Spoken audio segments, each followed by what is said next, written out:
Qananiituu biyyaa haadha uummata guddaa. Caayaa saba bal'aa mallattoon shiyoodaa. Magariisa biyyaa waggaarraa waggaatti. Miidhagduu bareedduu dureetti sooretti. Oromiyaa lalistuu hunda biqilchitu. Biyyee magarsiituu jiituu boonaaf gannaa. Qabeenya uumaatiin badhaate qabna. Ka addunyaaf fakkiituu maseera gadaa. Heeraaf seera gaarii sirnaan gafa hundaa. Kan nuti ittiin bullu seera abbaa gadaa. Nuti Oromoon afaan keenya mi'aawaa, seenaan keenya boonsaa, aadaan keenya bareedaadha.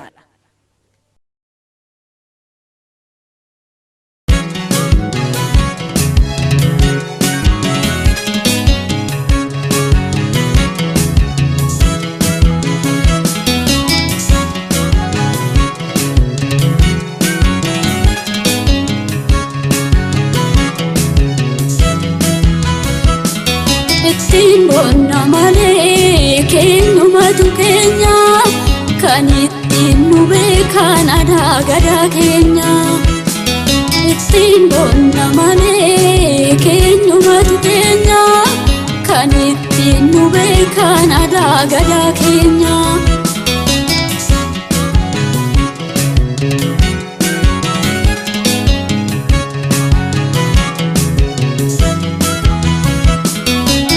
Obna matasisa nama inkaneso afaan oromticha durettini baame isa seerri gadaa ittiin utumame isa horteen keenya darni walii dhaame isa baana langaa seerritti lallaabe isa oromummaa walitti nuugabe isa malagaanu malleessuu danda'amame isa mootiin biyyaa ittiin dinagirche isa abbaan bokkuu ittiin nu gajeelche isa abbaan gadaa ittiin biyya bulche. Guyyaa har'aatti seera Oromoo keessatti ayyaanni akkamittiin lakkaawamaa guyyaan akkamittiin lakkaawamaa uumaan lakkoofsa kanaas uumaan ittiin ayyaana lakkaa'aniif guyyaa lakkaa'an kun maal akka ta'e utuu nu garsiifte waan naan jedhaniifin waanuma sanarraa gaggabaabsee waa tokko tokko isinitti mul'isuu mokkora. Of beekuu jechuun namni of hin beekne ormas hin beeku, firas hin beeku, diinas waliin beeku. Kanaafiyyuu of beekuu jechuun Oromummaa yennaa jennu abaluu Oromummaa qaba jechaan of beeka jechaan. Of beeka jechaan immoo aadaasaas, seenaasaas, afaansaas, biyyasaas, xinnaa guddaa, safuusaas, ayyaanasaas, jiruusaas, jireenyasaas beeka jechaadha. Kanaafin waan sanarraati wanni kun Oromoon afaanumaan jedhamoo eessaa bahee wanni akkanaa kun eessaa bahee isa jedhurraan waan tokko tokko sin agarsiisuu barbaada. Seera keessas jira, aadaa keessas jira, eebba keessas jira. Oromoon uumee walaabuu baate hoggaa jedhu maal jechuudha? Maal jechuudha? Laftummaan Oromtittiin baate, Oromummaan baate, Oromoon bahee walaabuu jedha. Kanaaf iyyuu wanni dura baruun barbaachisu walaabuu jechaan maal jechuudha isa jedhu. Kanaaf anis kanan isinii calqabu walaabuu jechaan maal jechaadha isa jedhuun.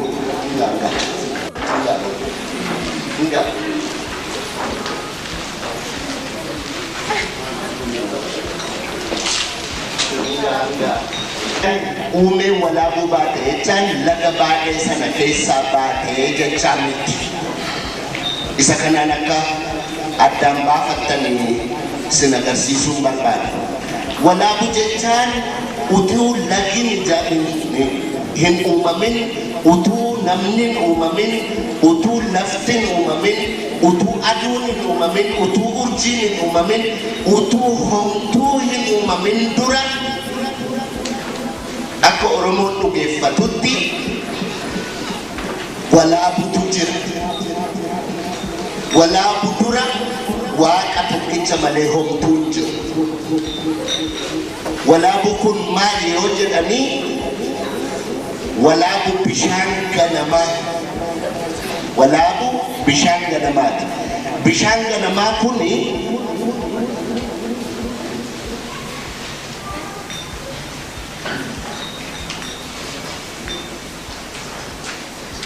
waan akkanaaf fakkaata. Gaafa sana samiin isin asii ol argitan kun hin jiru. Dachiin isin irra adeemtan kun hin jiru. Bishaantu jira. Bishaan inni gararraa kuni bishaan gubbaa jedhama. Bishaan inni gajjallaa kuni bishaan goodaa jedhama. Walitti bishaan gubbaa bishaan goodaa kuni walaabu jedhama. Walaabu jechaan bishaan uumama dura ture jechaan. Waaqayyo gaafa uumuu jalqabu bishaan kana bakka isa gubbaa bakka sadiitti baase. Tokko, lama, sadii bakka sadiitti baase. Bishaan goodaa kana bakka lamatti baase. Walitti meeqa? Kanaanii yaayya shanan jedhe. Yaayya shanan. Yaayya shanan jechuun yayyaba shanan jechuun. Yayyaba shanan. Akka Oromootti seerri uumamaa wanni hundumtuu bakka shanitti addaan baate. Yayyaba shanan kana eega addaan baaseen booda waan as keessa jiru kana inni gubbaa kuni inni tokko silas isinitti meera kunis bishaan jedhe amma bakka sadiitti addaan baase. Wanni inni addaan baase kuni naqa waaqaa keessatti waan asii ol argitan urjiinii fi jiinii fi aduunii fi wanni qaama waaqaa isinitti samii yookiin qoolloo keessatti argitan hundumti isaa walitti deebi'ee waan qoolloo keessatti uumame ta'a. Lammaffaanii qoolloodhuma isin asii ol argitan kan. Sadaffaanii bishaan qoolloo kanatti galuudha bokkaa ta'ee kan roobe. Kana sadan jechaa. Inni gajjallaa kun immoo tokko lafa gogaa. Lammaffaan immoo bishaan. Kanaafiyyuu kun lamaanii fi kun sadan walitti deebi'ee shan ta'ee kan ittiin uumamni yayyabamee yaayyaa shanan ta'e. Oromoon yayyaba uumamaa kana gula bu'ee akka aadaa isaatti yoggaa mana ijaaru manni inni ijaaru naannoo ijaaru. Naannoon kuni balballi isaa gara ila aduu karaa aduun baatetti banama. Manni kun deebi'ee bakka lamatti addaan baha. Manni inni tokko akkuma sila isinitti gubbaa sanatti agarsiise kun bakka sadiitti addaan baha. Bakki kuni bakka ijoolleen durbaa hin heerumin bultuudha. Bakki kuni bakka dhirsaa fi niitiin bulani boroo jedhama. Bakki kuni bakka ijoolleen dhiiraa hin fuudhin bultuudha. Bakka sadiitti addaan baha. Manni inni kun immoo asitti bakka lamatti addaan baha. Inni kuni goorroo duuba yookiin badaa lafa keessummaan teessuudha. Bakkeen kun immoo gola lafatti waatti bilcheeffatanii. Yoos amma kunis tokko lama tokko lama sadii tokko lama akka asii argitan seera uumamaatiin mana iyyuu ijaara Oromoon. Yoo kana bira darbitanii akkitti Oromoon har'a qubatee gadaan nuyi gadaa shanan jennu kun qubtuma gadaa Oromoo shananii kan nuyi jennu kun biyyi Oromoo akkuma isin argitan innuu naannoo fakkaata. Lafa keenya kana Oromiyaa Rift Valley yookiin ka riphaa lafa isatu bakka namatti cabsa isi warri barataniin beektu kana. Gamni kuni karaa aduun baatu, gamanni karaa aduun seentuun. Kanaaf iyyuu Oromoo addana jiru kana warra gubbana jiruuni raayyaa aseebu jedha. Warra kana taalee jiruuni macaa tuulama jedha. Warra kana gadi jiruuni sabboo goona jedha. Yoo kan asii kana ilaaltanii inni kun siikoo mando jedha. Isa kanaan immoo ituu humbanna jedha. Inni iyyuu tokko lama sadii asii tokko lama yayyabuma ganamaatiin qubate. Warri aadaa qabu akkanatti tolfate warra akka keenya har'a babbade kanatu hin ta'in. Kanaaf iyyuu wanni nuyi dubbataa jirru waan kijibaan fakkeenyaan tolchan otoo hin ta'in waan Oromoon uumaa fi uumama keessatti argee seera waaqarraa ka'ee ittiin ijaarrateedha malee waan hin fakkaatti ta'innaa laatiidhaan tolchanii miti. Kanuma yonnaa ammas isin agarsiisaa deemnee horiin Oromoon horatu inni iyyuu bakka lamatti ba'a. Horiin Oromoon horatu bakka lamatti ba'a. Gamni tokko deebi'ee bakka sadiitti ba'a. Gamni tokko immoo deebi'ee bakka lamatti ba'a.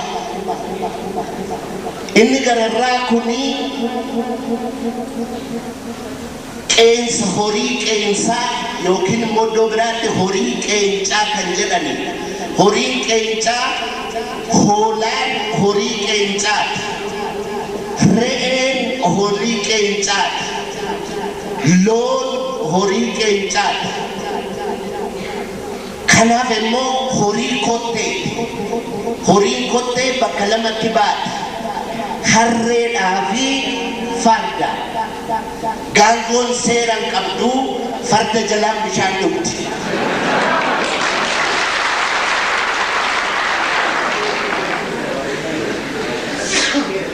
Kanaaf yoon islaa'u isinitti himaa oolee innuma deemaa wanni nanna namaarraa qabee hamni wanni Oromoon itti buluu hundumtuu yayyaba shaniin buufame.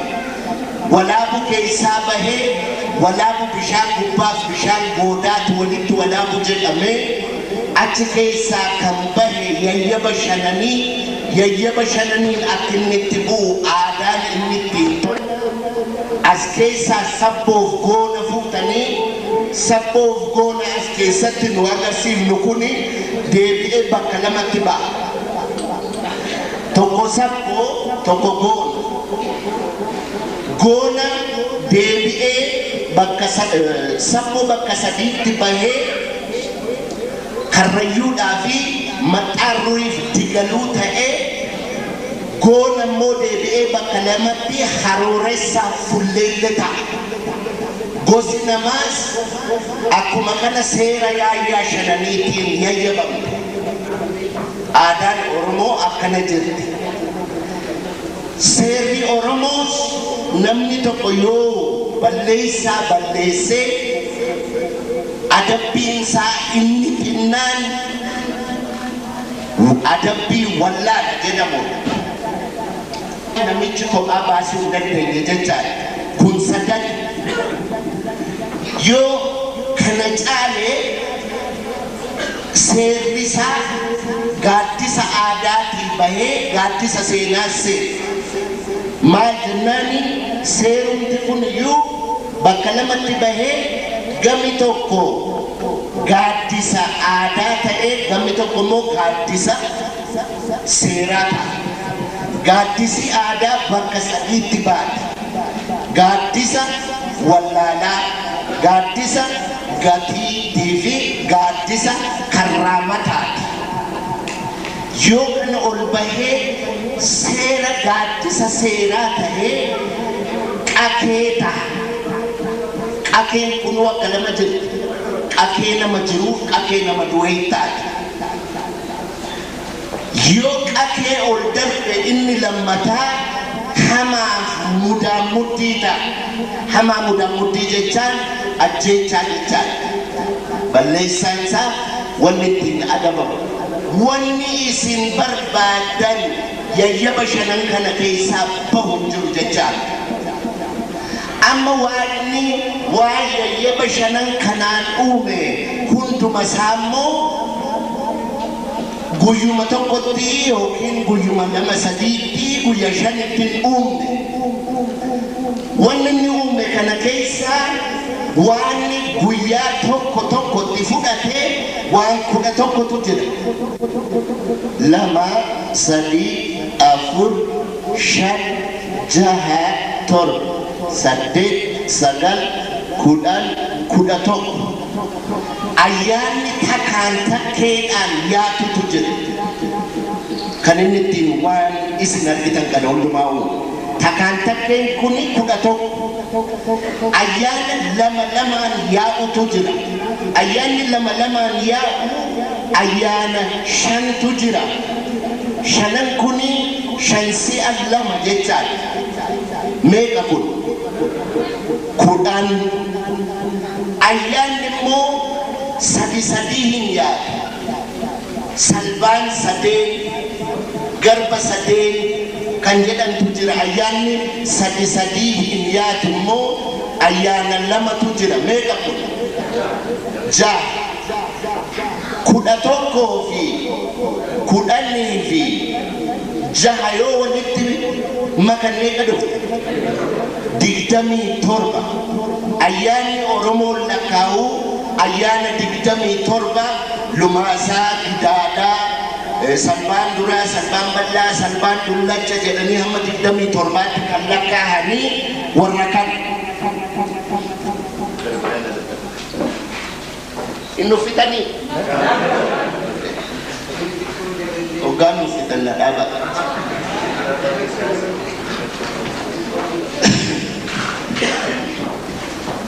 Wanni nurra jiru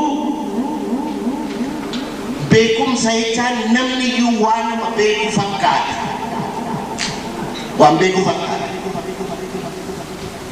Wanni nuyi beeknu Oromummaa sanaa moo waan gara biraa dhabeennaa abbaan karuma argetti nu ooffataa yakka loonii ilmee keenya kanatti guddisaa jirraayi Oromummaatti guddisaa jirraayi jennee akka of gaafannuufi.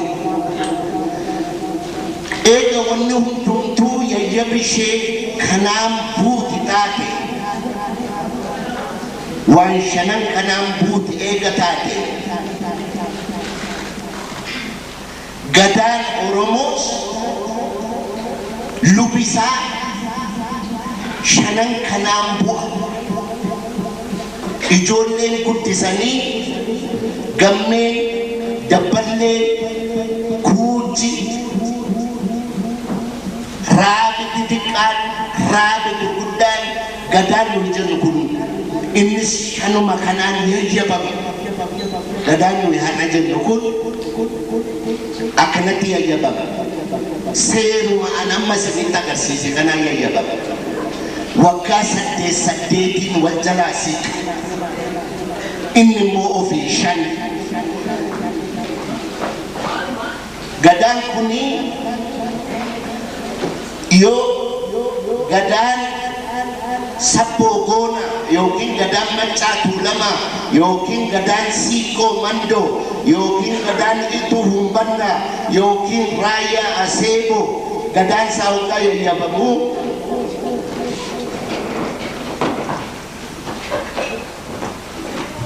gadaan isaa hoggaa yayyabamuu A Ba Ca Da A ta'ee no akkana ta'ee shanan kanaan yayyabama. Shanan kana keessa akkan kanaan dura isinitti mee waan torbatu keessa deebi. Wanni torban kun deebi'ee inniyyuu waa shan. Tokko, lama, sadii, afur, shan, jaha, torba. Amma yoo asirratti ilaaltanii waan torba isinitti fakkaata. Yoo hubattanii ilaaltanii immoo wanni torba asirraa isinitti mul'atu kun waan shan. Akkamitti waan shan ta'a? Asii ka'ee hamma asiitti waggaa 8. Waggaa 8. 81. Asii hamma asiitti waggaa 8. 81. Asii ka'ee hamma asiitti waggaa 8. 81. Asii hamma asiitti waggaa 8. 81. Kunis akkuma san. Amma warra gidduu jiru kan tokko, lama, sadii, afur yoo shan miti. Wanni torba isinitti fakkaatu kun inni torba miti, shan jechuudha. Amma kana yoonna asii ka'ee hamma asitti deebi'utti, asii ka'ee hamma asitti kun 8 yoo ta'e kun 8 kun 8 kun 8 kun 8 waggaa meeqa kun? 40.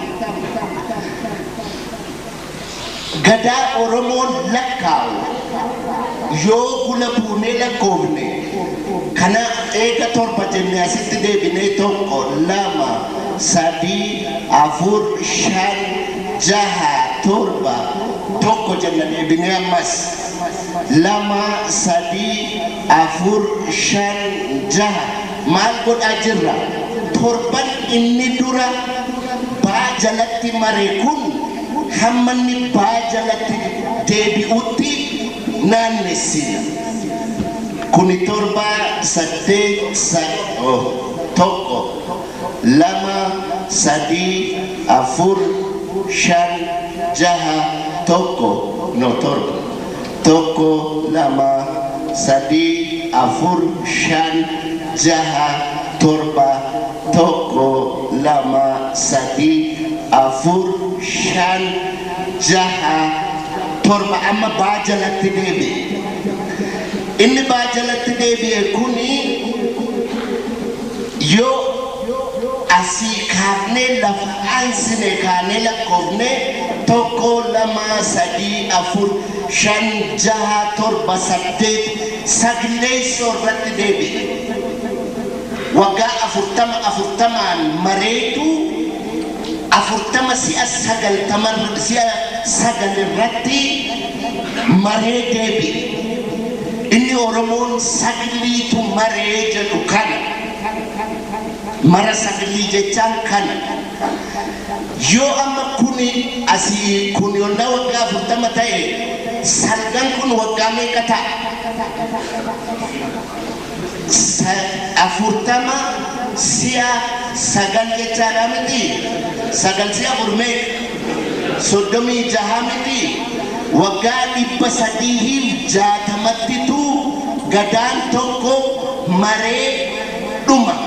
Gadaan hin jaatame jedhama. Yayyabamee kan inni deebi'ee hobba'u 360. Wanni baay'ee nama dinqu guyyaan Oromoon waggaa tokko keessa jira jedhee lakkaa'u guyyaa 360. Akka kan faranjii kanaa 365 miti kan Oromoon lakkaa'u 360 lakkaa'u. Kanaaf iyyuu reeshoon guyyaa waggaa tokko keessa jiru gadaa jaatama tokko keessa jiru gidduu jiru 1 to 1 warri dhiiraa kanatti tolfate kan ijoollee itti guddifatan kan namoonni baay'een ni argitaniitu isin ijoolleen warri baratanii walaabu jecha አንዱ ውሃ ነበረ ከዛ ውሃ ውስጥ መጡና ከብቶቻቸውን ነድተው እንደዚህ እንጀራን ኩሊጣ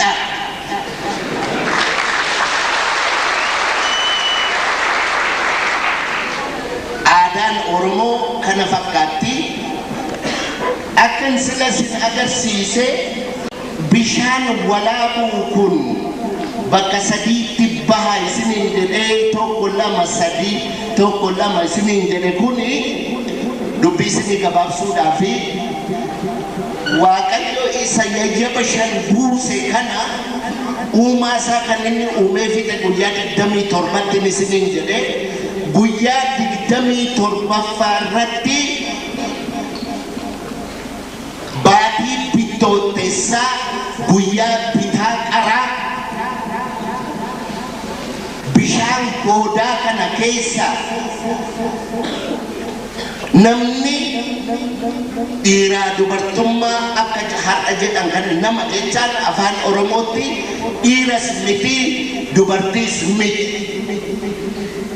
kan if ala fedhiin qabne jechaan nama jechaan eenyutu ala kana jira yoo jedhan dubartiis yoo ta'e dhiiras yoo ta'e namatti jira jedhu malee oromoon nama jedha malee nama dubartii jira nama dhiira jira sumbote horo kan jedhamu gaafa guyyaa 27ffaa horo bishaan goodaa kana keessaa bahe ogaa bahuu inni namuma tokko milluu waaqaatiin bakka lamatti addaan bahe gamni tokko dhiira ta'ee gamni tokko akka har'a argitan dhalaa ta'e akki oromoon itti uumaallee ijoollee isaa barsiisu kana fakkaatti amma kan keenya isa lafee tokko keessaa fuudhee akkanatti tolchee akkana dhondoone jedhan hin qabu milluma waaqaatiin bakka lamatti bahee kuni xiqqaadha kuni guddaadhaan hin jiru lachuuyyuu wal qixxe isa bitaatu dubartii ta'e isa mirgaatu dhiira ta'e illee hin qabu hin beekan waan waaqa duwwaan beekudha wanni sun kanaaf iyyuu kun deemee gaa amma waggaan amma keessa jirru waggaa haaraadha oromoon barallee akka inni itti lakkaa'u kana fakkaatti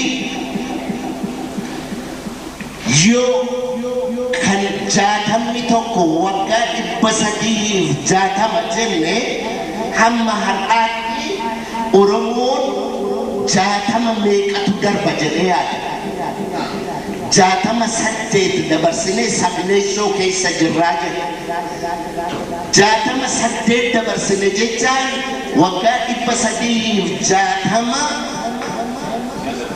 si'a 8 jechaan kuni 8 si'a 6 48 si'a 3 28 kana jechaan gadaan oromoo eega lakkaa'amuu calqabde ka gadaa bidir dhoqqeen dabalatin maal gadaa bidir dhoqqee jechaan guyyaa gadaan waggaa 5 martee waggaa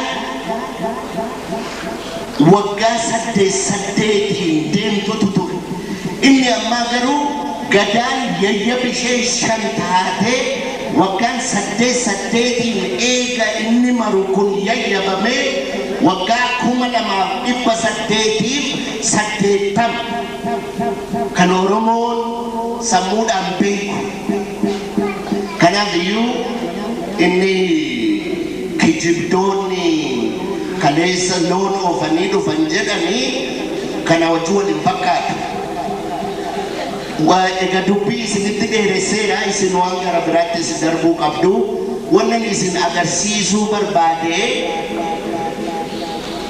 oromummaa jechaan yoo kanatti ijoollee guddifne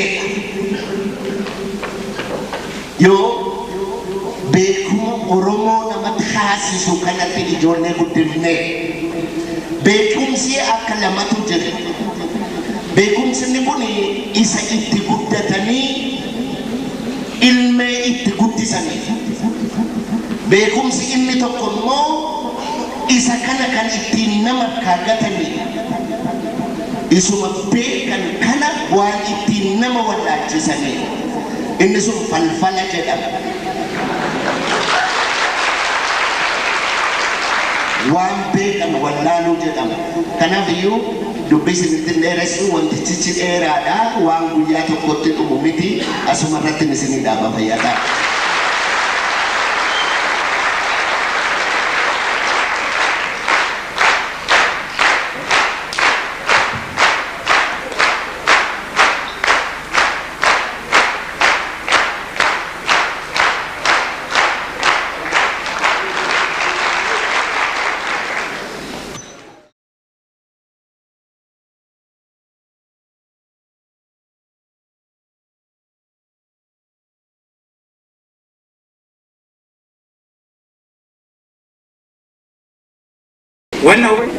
wannan hubachuu qabnu Oromoon ijaaramuun waan guddaa akka ta'e yoomii jalqabee beeke waggaa 2880 durayyuu Oromoon ijaaramuun murteessaa ta'uu isaa beekamati.